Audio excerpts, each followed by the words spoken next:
这次讲阴阳家。阴阳家就是研究阴阳术数的这么一批人。所谓术数啊，就包括阴阳五行、天文历法、算命占卜这些的。阴阳家的代表人物是战国时期的邹衍。邹衍他不仅研究术数，而且也把术数融合到治国的理论中，提出了40教令和5德转移。阴阳家哲学要点，咱们简单介绍一下术数的种类，然后说一下阴阳五行。治国方面有40教令和5德转移。先说术数，术数是属于方术的一种，咱们从方术说起。什么是方术呢？方术包含术数和方剂。先说术数，阴阳家主要研究的就是术数，包含自然科学跟占卜。其中自然科学包含天文和历法。天文学就是研究星星、月亮、太阳这些天体运动规律的。历法就是研究一年分几个月，一个月分多少天，一年有多少节气，每个节气农民应该做什么，是该播种啊还是除草啊这些。然后占卜，占卜的种类非常多，咱们随便举几种。比如有施龟，就是湿草占卜和龟壳占卜。湿草占卜之前说过，弄一堆草棍摆来摆去的，最后排出2个6爻的重卦，然后用这个卦去易经里边找卦辞。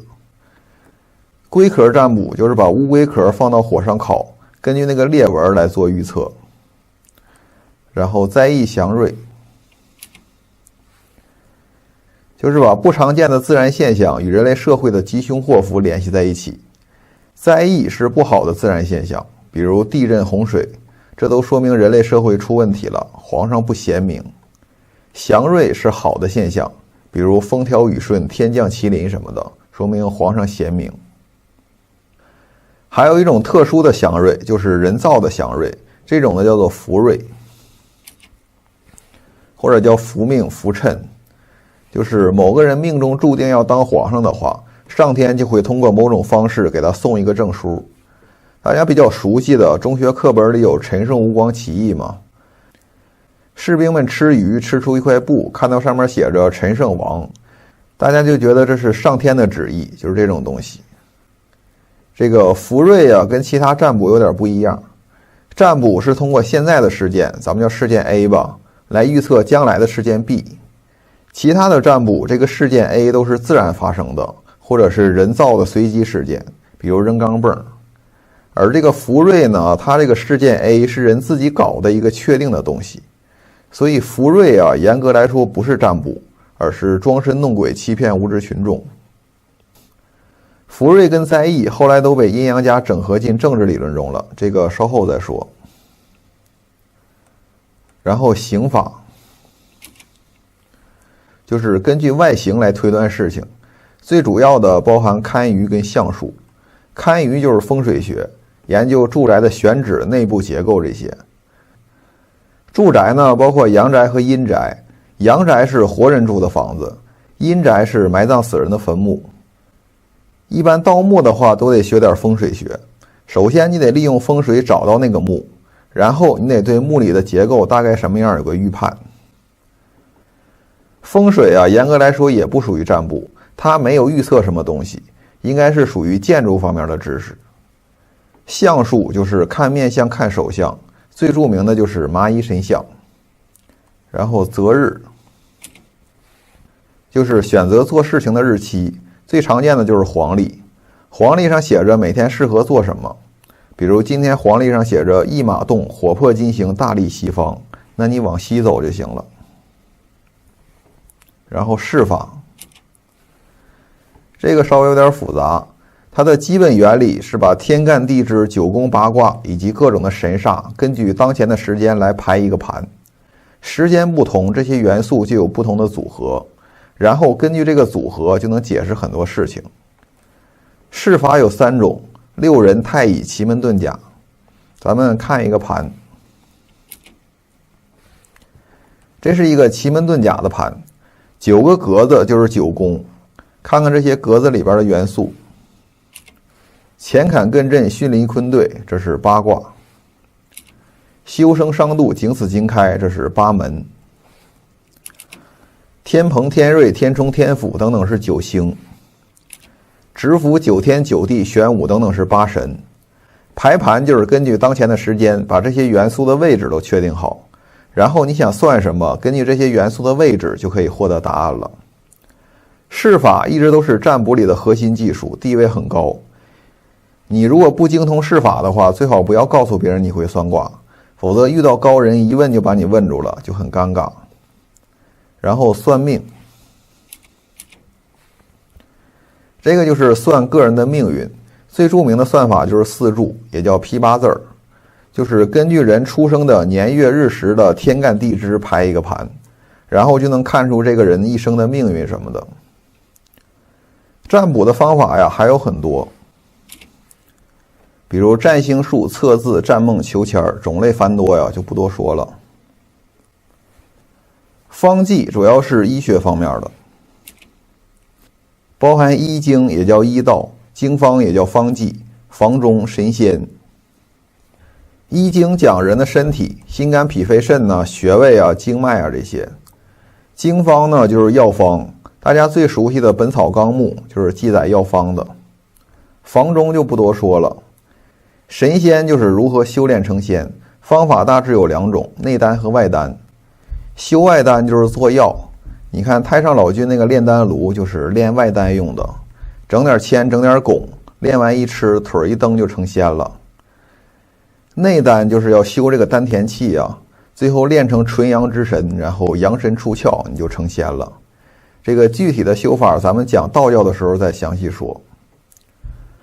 方术大概就这么多，两大类，术数和方剂。最后咱们再说一下巫术。巫术也是属于民间的很神奇的技术，巫术不属于方术。巫术跟方术有什么区别呢？方术是一种技术，在古代方术跟数学是放到一起的，这俩都是自然科学。算卦是要算的，算卦背后的原理是认为宇宙运行有一定规律，人们是通过算卦来把握这一规律。而巫术呢就不需要算了，巫术它背后的原理是有鬼神，我通过设坛做法求鬼神显灵来帮助我完成一些事情，这是二者的区别。巫术啊，包括黑巫术和白巫术。这个黑白巫术是西方人的词儿，不过咱们也可以拿来给中国的巫术做一个分类。黑巫术就是害人的巫术，有诅咒和蛊术。诅咒的形式可以分两大类，一种是模拟，一种是接触。模拟诅咒就是弄个纸人布人来模拟你想诅咒的那个人，你通过折磨这个假人来伤害那个真的人。接触诅咒呢，就需要实际接触到那个人，比如弄一绺那个人的头发，然后对这个头发施法，对方就被你诅咒了。蛊术就是养毒虫，养成了之后，你想害谁就远程遥控，那个虫子就去把它毒死了。一般电影里边苗族妇女比较精通这个。白巫术是帮助人的巫术，比如祈雨、驱鬼、招魂、辟邪，道教的伏击或者叫伏鸾。祈雨、驱鬼、招魂这就不多说了，听名字就知道是什么意思了。辟邪这个在民间比较普遍，身上带个桃木的小宝剑呢、铜钱啊、念珠啊之类的。伏击就是请各路神仙来附体，被神仙附体之后呢，你就可以跟神仙沟通了，可以问神仙一些事情什么的。这就是整个中国的方术巫术的一个分类情况。咱们光念名字就要花好长时间，这个内容非常的多。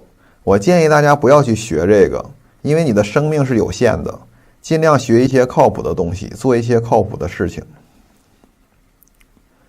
下面介绍阴阳家的理论，他们理论的基础是阴阳五行。阴阳这个概念呢，很早就出现了，据说夏朝就有了。阴阳最早指的是阳面和阴面，面对阳光的一面是阳，背对阳光的一面是阴。后来慢慢的这两个字的意义就被扩大了，而且扩得非常大。变成统摄天地万物的一个基本原理。什么原理呢？就是相对存在的原理。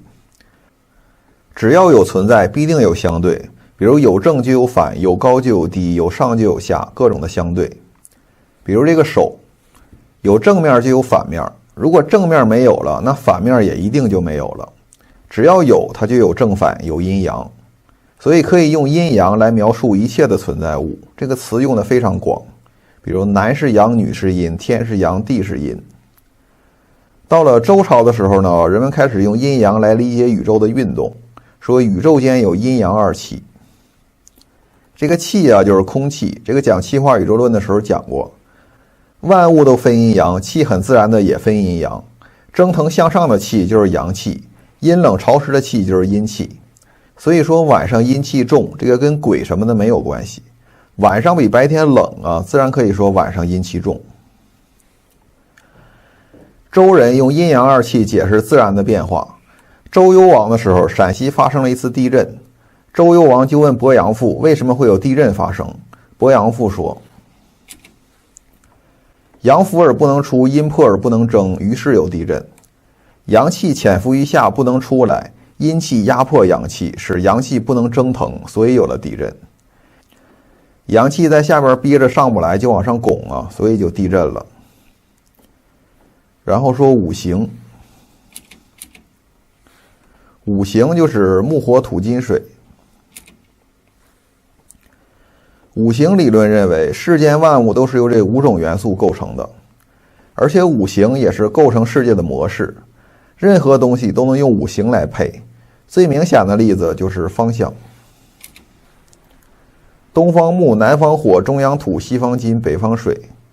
比较常用的还有人的心肝脾肺肾。肝配木，心配火，脾配土，肺配金，肾配水。还有颜色，青木、红火、黄土、白金、黑水。五行有一个生克关系，先说五行相生，就是木生火，火生土，土生金，金生水，水生木。木生火，木头能烧火；火生土，火把木头烧完了，剩下的黑灰就是土啊。土生金，金子都是从土里刨出来的。金生水，你把铁器放外头搁一晚上，第二天早晨铁器上面就生出水珠了。水生木，树木生长需要浇水。再说五行相克，木克土，土克水，水克火，火克金，金克木。木克土，树木的根儿能把土抓住，不让土流失掉。土克水，水来了用土可以挡住。水克火，因为水能灭火。火克金，火能烧化金属。金克木，斧头可以砍断树木。阴阳五行就说这么多，先休息一下。